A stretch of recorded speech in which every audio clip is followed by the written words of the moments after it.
আমাৰ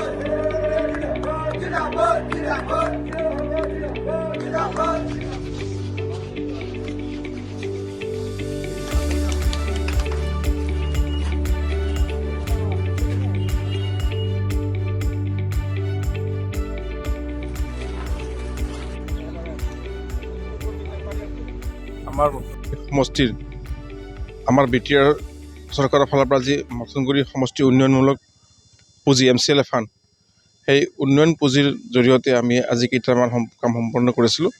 আজি ইয়াৰ শুভ উন্মোচন কৰিলোঁ।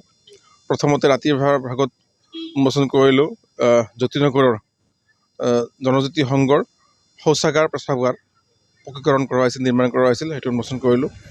ইয়াৰ পিছত জ্যোতিনগৰৰ পোষ্ট অফিচৰ পৰা আমাৰ কিৰণ নাথৰ ঘৰৰ সেই এটা পথ আছিল, পকী পথ, সেইটো আমি উন্মোচন কৰিলোঁ।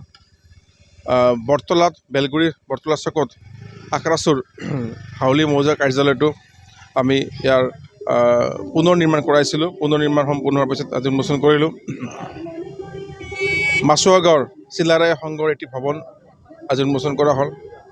ঠিক তেনেকৈ আমাৰ জাখলিবিল পথাৰৰ দীপক বক্সিৰ ঘৰলৈ যোৱা মূল পথৰ পৰা, জাখলিবিল পথাৰৰ মূল পথৰ পৰা PMGS ৰোডৰ পথৰ পৰা দীপক বক্সিৰ ঘৰলৈ যোৱা পকী পথ এটি প্ৰায় 400 মিটাৰ, সেইটো উন্মোচন কৰিলোঁ। ঠিক তেনেকৈ আমি আমাৰ বিটিআৰ চৰকাৰৰ অন্য এটা পুঁজি, সেই পুঁজিৰ জৰিয়তে আমাৰ বিনেশ্বৰ ব্ৰহ্ম নলেজ চেণ্টাৰটো প্ৰতিটো ভিচিডিচিতে নিৰ্মাণ হৈ আছে। আমাৰ উত্তৰশালী ভিচিডিচিৰ যি নলেজ চেণ্টাৰ, সেইটো আমাৰ জ্যোতিনগৰত সেইটো সম্পূৰ্ণ হৈছিল, সেইটো আমি আজি উন্মোচন কৰিলোঁ। আজি ৰাতিপুৱাৰ পৰা আমি প্ৰায় 6-7টা উন্নয়নমূলক কাম সম্পূৰ্ণ হোৱাৰ পিছত সেইখিনি আজি ৰাইজৰ বাবে উন্মোচন কৰি ৰাইজৰ বাবে আমি এইখিনি আগবঢ়ালোঁ।